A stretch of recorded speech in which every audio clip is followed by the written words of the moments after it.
사도신경으로 금요 기도회를 시작하겠습니다.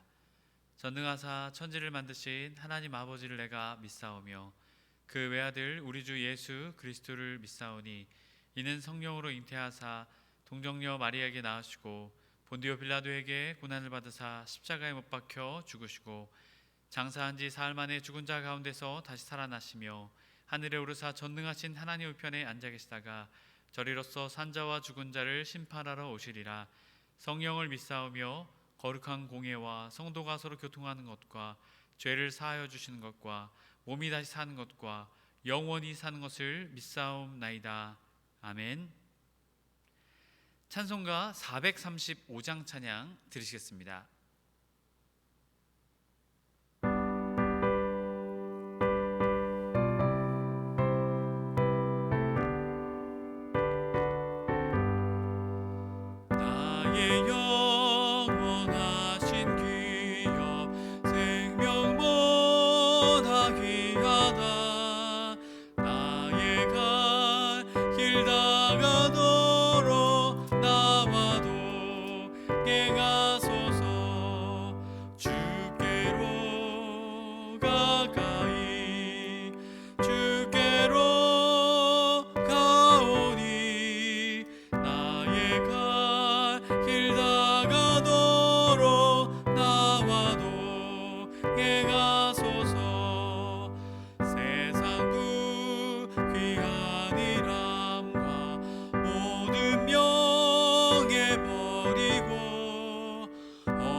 오늘 우리에게 주신 하나님의 말씀은 사무엘상 15장 7절 말씀입니다. 사무엘상 15장 7절의 말씀입니다. 다 차신 줄 알고 함께 합독하여 읽도록 하겠습니다. 사울이 여호와께서 사무엘에게 이르시되 그의 용모와 키를 보지 말라. 내가 이미 그를 버렸노라. 내가 보는 것은 사람과 같지 아니하니 사람은 외모를 보거니와 나 여호와는 중심을 보느니라 하시더라. 아멘. 할렐루야. 금요기도에 나오신 해림의 모든 성도님들을 축복합니다. 한 주 동안 수고한 우리에게 주님이 주시는 놀라운 은혜가 우리에게 충만하게 있을 줄 믿습니다. 네, 제가 앞서 성경을 읽었는데요, 사무엘상 16장입니다. 16장 7절의 말씀입니다.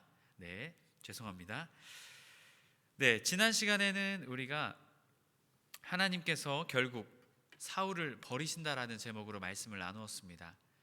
사울이 어떻게 했습니까? 하나님께서 마지막으로 주셨던 기회 가운데에서 아각 왕을 죽이지 않았고 또한 진멸하지 않고 좋은 것들을 남겨 놓았었습니다. 또한 자신의 이름을 높이기 위해서 어떻게 했습니까? 기념비를 세웠죠. 결국 하나님께서는 돌이키지 않는 사울을 결국 버리십니다. 그리고 오늘 말씀을 통해서는 하나님께서는 새로운 왕을 세우십니다. 하나님께서 다윗을 세우시게 되죠. 과연 오늘 말씀을 통해서 하나님께서는 어떠한 사람을 새로운 왕으로 세우시는지를 우리가 말씀을 통해 알아가길 원합니다. 하나님께서는 오늘 말씀 첫 번째로 우리에게 말씀하고 계십니다. 하나님은 사람의 겉모습이 아닌 마음의 중심을 보신다라는 것입니다. 하나님께서는 사울을 대신해서 한 사람을 이스라엘의 새로운 왕으로 세우시겠다 말씀하셨습니다. 하나님께서는 사울의 일로 슬퍼하는 사무엘을 찾아오십니다. 오늘 말씀 16장 1절의 말씀을 보면 여호와께서 사무엘에게 이르시되 내가 이미 사울을 버려 이스라엘 왕이 되지 못하게 하였거늘 내가 그를 위하여 언제까지 슬퍼하겠느냐. 너는 뿔에 기름을 채워 가지고 가라. 내가 너를 베들레헴 사람 이새에게로 보내리니 이는 내가 그의 아들 중에서 한 왕을 보았느니라 하시는지라. 아멘. 하나님께서는 사무엘에게 새로운 왕을 이새의 아들 중에서 택하겠다라고 말씀하셨습니다. 그러자 사무엘은 어떻게 하나님의 말씀에 반응합니까? 불순종합니다. 앞선 15장의 말씀에서 어떻게 말합니까? 제사보다 순종이 낫다라고 말했던 사울에게 말했던 사무엘이 하나님의 말씀에 불순종하는 모습을, 반문하는 모습을 보여주죠. 사울이 이 사실을 알게 되면 자신을 죽일 것이다 라고 말합니다. 그러면서 못 가겠다라고 말하니까 하나님이 어떻게 말씀하십니까? 이새의 집에 제사를 드리러 가겠다라고 말하고 가라라고 말씀하십니다. 사무엘은 하나님의 말씀대로 베들레헴으로 향합니다. 그리고 이새의 집에 당도하게 되죠. 이새의 집에 당도하게 되어서 이새의 집의 아들들을, 이새와 이새의 집의 아들들을 만나게 됩니다. 그리고 하나님께서 말씀하셨듯 그 중에 과연 누가 왕이 될 것인가 쳐다보았겠죠. 누가 왕이 될 상인가 라고 사무엘이 살펴보게 됩니다. 그 중에 첫 번째 아들이었던 한 아들이 눈에 확 들어오게 되었죠. 아, 이 사람이구나 라고 생각합니다. 16장 6절 말씀을 보면 그들이 오매 사무엘이 엘리압을 보고 마음에 이르기를 여호와의 기름 부으실 자가 과연 주님 앞에 있도다 하였더니 라고 말합니다. 여러분, 사무엘이 이새와 이새의 아들들을 보게 되었을 때 그의 눈에 확 들어오는 사람이 있었습니다. 바로 그 사람이 엘리압이었습니다. 딱 봐도 이 사람이구나라는 확신이 들었겠죠. 그러자 하나님이 기름 부으실 새로 세우실 왕이다라고 사무엘이 말하게 되죠. 그러자 하나님께서 사무엘에게 대답하십니다. 7절 전반절의 말씀인데요, 여호와께서 사무엘에게 이르시되 그의 용모와 키를 보지 말라. 내가 이미 그를 버렸노라 라고 말합니다. 세번역 성경을 보면 조금 더 자세히 알 수 있습니다. 그러나 주님께서 사무엘에게 이르셨다. 너는 그의 준수한 겉모습과 큰 키만 보아서는 안 된다. 그는 내가 세운 사람이 아니다.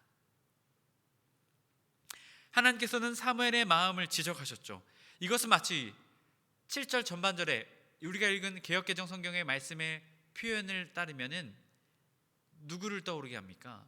하나님께서 버리신 사울을 우리가 보게 됩니다. 누구를 버리셨죠? 사울을 버린 것처럼 사울과 같은 사람이 바로 엘리압이다라는 것을 우리에게 말해주고 있습니다. 9장 2절의 말씀을 보게 되면 기스에게 아들이 있으니 그의 이름은 사울이요 준수한 소년이라. 이스라엘 자손 중에 그보다 더 준수한 자가 없고 키는 모든 백성보다 어깨 위만큼 더 컸더라 라고 사울을 설명했죠. 한마디로 다른 모든 사람이 보아도 좋아 보이고 호감이 가고 와 멋지다, 아 저 정도는 돼야 왕이지 라고 생각할 정도의 사울이 그러한 모습을 보여주었다는 것이죠. 그런데 오늘 마찬가지로 엘리압도 그러한 모습을 보여주었다라는 것입니다. 그러자 하나님께서는 사무엘에게 말씀하십니다. 7절 후반절의 말씀인데요, 내가 보는 것은 사람과 같지 아니하니 사람은 외모를 보거니와 나 여호와는 중심을 보느니라 하시더라. 세번역 성경을 보면 나는 사람이 판단하는 것처럼 그렇게 판단하지는 않는다. 사람은 겉모습만을 따라 판단하지만 나 주는 중심을 본다라고 말씀하고 계십니다. 하나님께서는 분명하게 사무엘에게 말씀하셨습니다. 너는 사람의 겉모습을 볼지 모르지만 나는 사람의 중심을 본다라고 말씀하십니다. 여기서 사용된 외모의 원어 레나임, 이것은 특별히 신체의 눈을 표현합니다. 눈이 그만큼 중요하다는 것이죠. 신체 중에 가장 중요한 부분, 이것을 통해서 사람의 겉모습을 말해줍니다. 72역 번역 성경을 보면요, 거기서는 얼굴이라는 표현으로 사용됐습니다. 얼굴이 그 사람의 외모를 드러낸다라는 것이죠. 사람들은 사람들의 눈과 외모를 보지만 하나님은 사람의 마음, 여기서 사용된 원어 레바브, 마음, 그것은 사람의 전 인격을 표현하고 있는 말입니다. 단순히 겉모습만이 아니라 이 사람의 모든 겉과 속과 모든 것을 뜻하는 표현입니다. 바로 하나님은 사람의 중심을 보시는 분이다라는 것을 사무엘을 통해서, 엘리압을 통해서, 사울을 통해서 우리에게 말씀하고 계시는 것입니다. 해림의 성도 여러분, 우리는 다른 사람들을 볼 때 어떻게 봅니까? 겉모습만 보지 않습니까? 외모를 보지 않습니까? 하지만 우리는 기억해야 할 것입니다. 하나님은 우리의 겉모습을 보시는 분이 아니다라는 것입니다. 하나님은 세상처럼 사람들의 겉모습만 보고 그 사람을 판단하는 분이 아니다라는 것입니다. 사람의 마음의 중심을 보고 판단하시는 분이 우리 하나님이시다라는 것입니다. 그렇기에 여러분, 우리는 어떻게 해야겠습니까? 우리도 사람의 겉모습만 보고 저 사람이 좋은 옷, 좋은 행색, 좋은 외모를 가졌는지에 우리의 마음을 둘 것이 아니라 그 사람의 마음의 중심이 어디로 향하고 있는지를 바라보는 우리가 되어야 될 줄로 믿습니다. 해림의 모든 성도님들이 사람의 겉모습만 보는 것이 아니라 사람의 마음의 중심을 바라보는 그러한 믿음의 사람들 되시길 주님의 이름으로 간절히 축복합니다. 두 번째로 오늘 말씀 우리에게 말합니다. 하나님은 사람의 상황보다 마음의 중심을 보신다는 것입니다. 여러분, 이새가 자신의 아들 7명을 사무엘에게 쭉 보여주었습니다. 그러자 사무엘이 엘리압, 이 사람이구나 라고 했을 때 하나님이 나는 사람의 겉모습을 보는 게 아니라 마음의 중심을 본다. 그러자 그 다음 아들 계속 하나님께서 마음을 주시지 않았습니다. 분명 하나님께서는 이새의 아들 중에서 택하겠다라고 말씀하셨는데 왜 이 중에서는 하나님께서 말씀하시지 않는 거지? 이상하게 생각한 사무엘이 이새에게 말합니다. 11절 말씀인데요. 또 사무엘이 이새에게 이르되 내 아들들이 다 여기 있느냐? 이새가 이르되 아직 막내가 남았는데 그는 양을 지키나이다. 사무엘이 이새에게 이르되 사람을 보내어 그를 데려오라. 그가 여기 오기까지는 우리가 식사 자리에 앉지 아니하겠노라. 여러분, 지금 이새의 7명의 아들, 그리고 남아있던 한 명의 아들, 한 명의 아들이 분명히 더 있었는데 이 자리에 초대받지 못했다라는 것이죠. 여러분, 이 8번째 아들이 이새의 집안에서의 위치, 그리고 아버지의 마음의 중심에 이 아들이 있었을까요? 없었을까요? 없었다라는 것이죠. 사무엘이 이새에게 너희 아들 중에 왕을 택하겠다라고 말하지 않았습니다. 그리고 이 자리에 함께하지 못했습니다. 이 8번째 아들이 이 이새에게, 그리고 이 가정에서의 위치가 중요한 아들이었을까요? 중요하지 않는 아들이었을까요? 중요하지 않는 아들이었습니다. 가정에서조차도 인정받지 못하는 아들이었다라는 것입니다. 여러분, 사무엘이 온들 누가 온들 중요한 아들이 아니었다라는 것이죠. 이 식사 자리에 초대받지 못했기 때문이었습니다. 그러자 사무엘이 당장 그를 데려오라라고 말하죠. 그러자 이새가 사람을 보내서 그 8번째 아들을 부르게 됩니다. 8절 말씀인데요.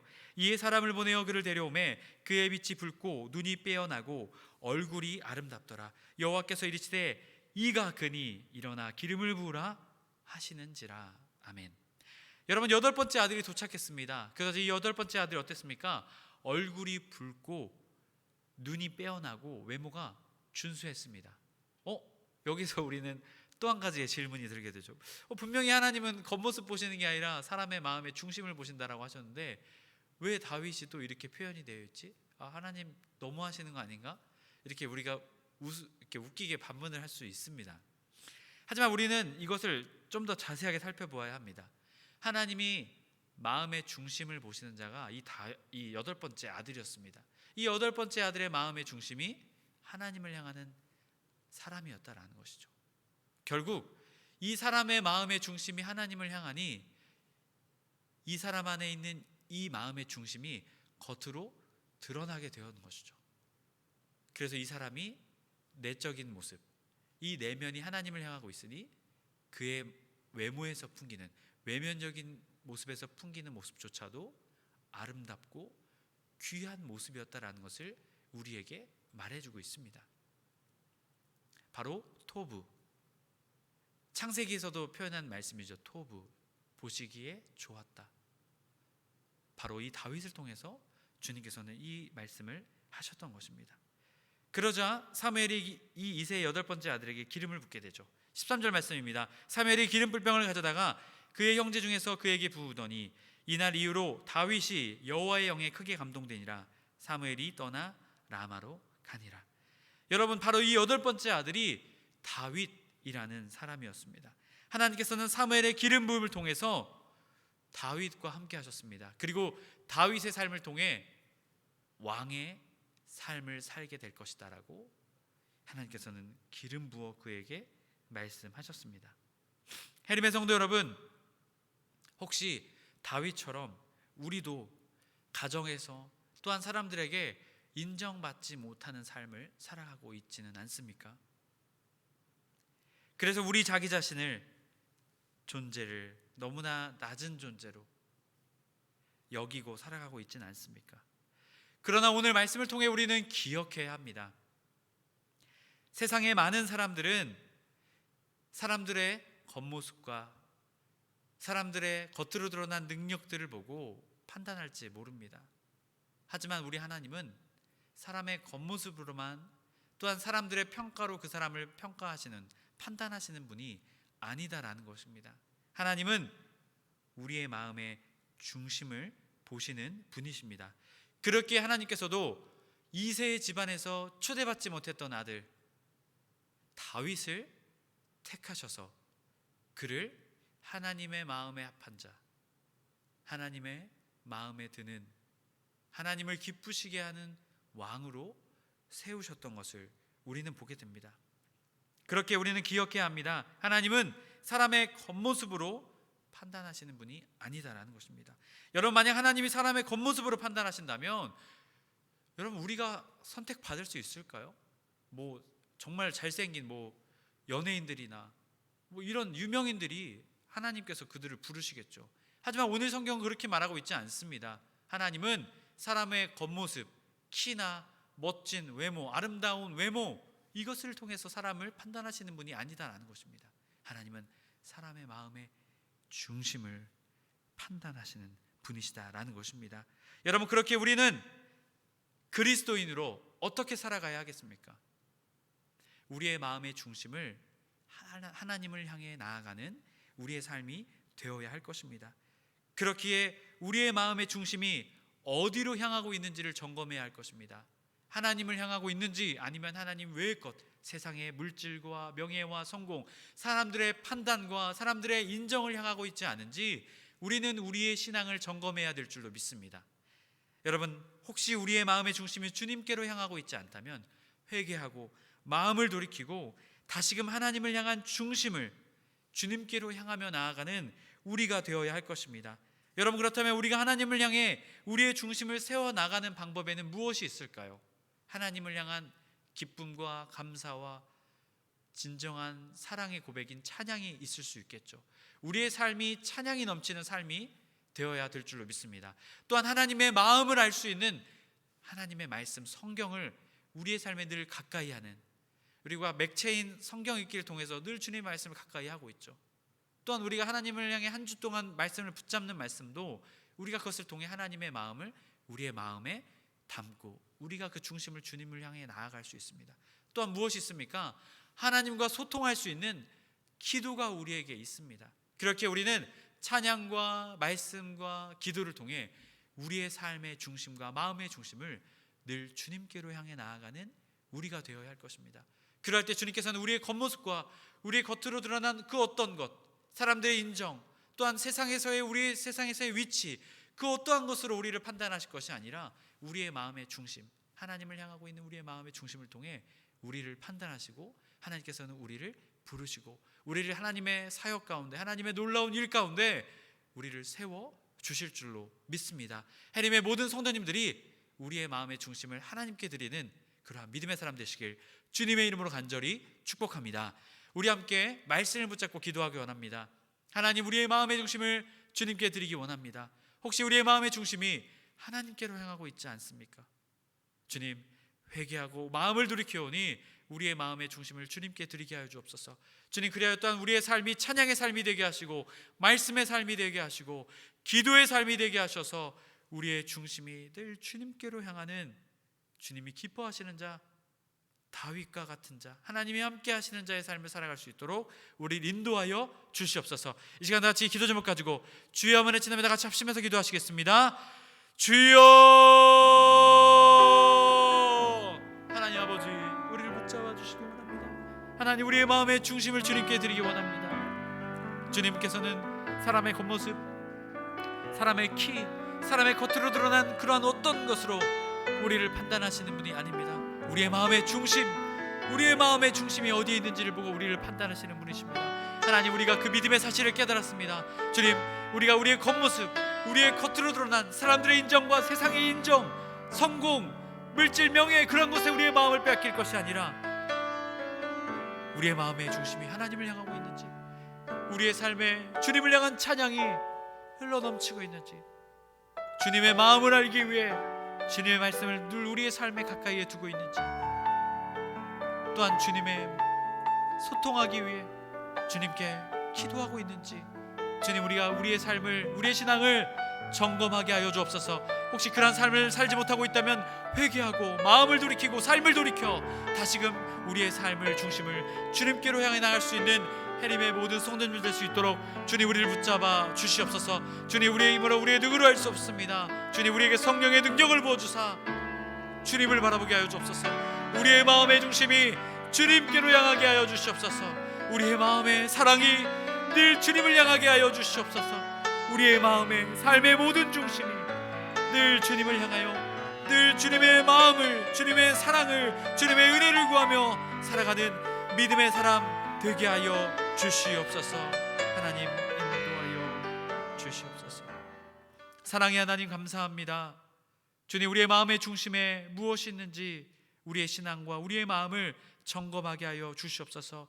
우리 하나님은 사람의 겉모습을 보시는 분이 아니라 사람의 마음의 중심을 보시는 분이신 줄 믿습니다. 주님, 주님의 그 마음을 깨달아 우리의 겉으로 드러난, 또한 사람들에게 드러나는, 세상에서 드러나는 우리의 겉모습에 치중할 것이 아니라 우리의 마음의 중심, 우리의 마음의 중심에 늘 주님을 두고 주님을 향한 찬양과 말씀과 기도의 삶, 그 충만한 삶을 살아갈 수 있도록 우리를 인도하여 주시옵소서. 그리하여 주님이 기뻐하시는 자, 또한 늘 주님이 함께 하시는 자의 놀라운 축복을 경험하는 해림의 모든 성도님들 될 수 있도록 주님 인도하여 주옵소서. 주님, 이것은 단순히 우리의 노력으로만 되는 것이 아니라 주님의 은혜, 주님의 사랑이 있어야만 가능합니다. 주님, 오늘도 주님 간구하며 기도하며 나아가오니 주님, 우리의 마음의 중심이 늘 주님을 향할 수 있도록 저희들의 삶을 인도하시고 보호하시고 지켜 이끌어 주시옵소서. 우리 주 예수 그리스도의 이름으로 기도드립니다. 아멘. 우리가 다시 한 번 더 기도하기 원합니다. 해림교회를 위해서, 또한 여러분의 각자의 기도 제목을 놓고 주여 한번 했습니다. 같이 합심해서 기도하시겠습니다. 주여!